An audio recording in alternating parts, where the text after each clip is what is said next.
Banyak orang mau masuk bisnis konstruksi, langsung mikirnya satu, gimana caranya bisa ikut proyek besar. Padahal, sebelum ngomongin proyek besar atau tender, ada satu pertanyaan penting yang sering dilewatkan. Anda mau main proyek kecil atau mau masuk dunia tender? Karena jawabannya menentukan badan usaha apa yang harus Anda buat, izin apa yang dibutuhkan, dan strategi bisnis ke depannya. Masalahnya, banyak orang tidak menentukan ini di awal, akhirnya salah langkah dan baru sadar setelah buang waktu dan biaya. Saya mau mulai dari realita di lapangan. Banyak pengusaha konstruksi datang ke saya sambil bilang, "Pak, saya sudah punya CV tapi kok susah ikut proyek ya?" Atau, "Pak, ada tender tapi saya nggak bisa daftar." Setelah dicek, masalahnya hampir selalu sama, badan usaha dan legalitasnya tidak sesuai target proyek. Sekarang kita bahas satu persatu, proyek kecil itu seperti apa. Proyek kecil itu biasanya bangun rumah tinggal, renovasi rumah, bangun ruko kecil, ya, proyek dari pemilik langsung, bukan dari perusahaan besar. Nah, di proyek seperti ini, itu nggak perlu pakai PPN, nggak perlu tender resmi, administrasi relatif sederhana. Untuk jalur ini biasanya cukup dengan CV. Legalitas minimal CV, NPWP perusahaan, NIB, sama KBLI konstruksi yang sesuai. Dengan ini aja, usaha udah bisa jalan. Biaya ringan, proses cepat, cocok untuk pemula. Kalau target Anda memang proyek kecil sampai menengah, CV itu masuk akal.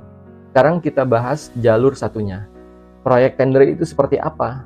Proyek tender biasanya proyek pemerintah, BUMN, proyek perusahaan besar, nilai proyek besar, dan administrasinya ketat. Di sini ceritanya sudah beda. Untuk masuk ke jalur tender, Anda tidak cukup hanya punya CV sederhana. Biasanya yang dibutuhkan itu PT yang sudah PKP, NIB, dan izin sektor konstruksi, SBU, tenaga ahli, IUJK, akun OSS, dan LPJK.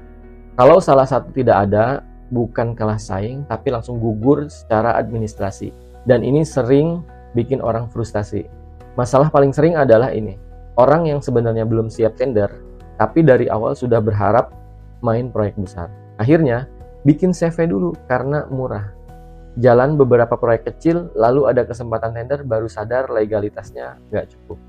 Akhirnya apa? Legalitasnya harus diulang. Bikin PT lagi, urus PKP, ngurus SBU, SKK. Biaya keluar 2 kali. Padahal kalau dari awal arahnya jelas, semua itu bisa dihindari. Makanya selalu saya bilang, niat usaha menentukan bentuk usaha. Kalau niat Anda bangun reputasi pelan-pelan, proyek kecil tapi stabil, modal terbatas, mulai dari CV itu masuk akal. Tapi kalau niat Anda ikut tender, masuk perusahaan, masuk proyek pemerintah, kerjasama dengan perusahaan besar, maka CV bisa jadi langkah yang salah sejak awal. Ini bukan CV lebih jelek atau PT, ya, atau PT lebih keren dari CV. Ini soal kesiapan dan arah bisnis. Banyak orang memaksakan diri ke tender padahal tim belum siap, administrasi belum rapih, keuangan belum kuat. Akhirnya bukan naik kelas tapi malah tumbang. Saran saya sederhana, sebelum bikin CV atau PT, jawab dulu pertanyaan ini dengan jujur. Saya mau proyek kecil atau tender? Saya siap PKP atau belum? Saya punya tenaga ahli bersertifikat atau belum? Saya mau tumbuh pelan atau langsung ke proyek besar? Kalau pertanyaan ini udah jelas, baru kita bicara legalitas. Penutupnya gini, jangan mulai usaha konstruksi dari dokumen, tapi mulai dari arah usaha.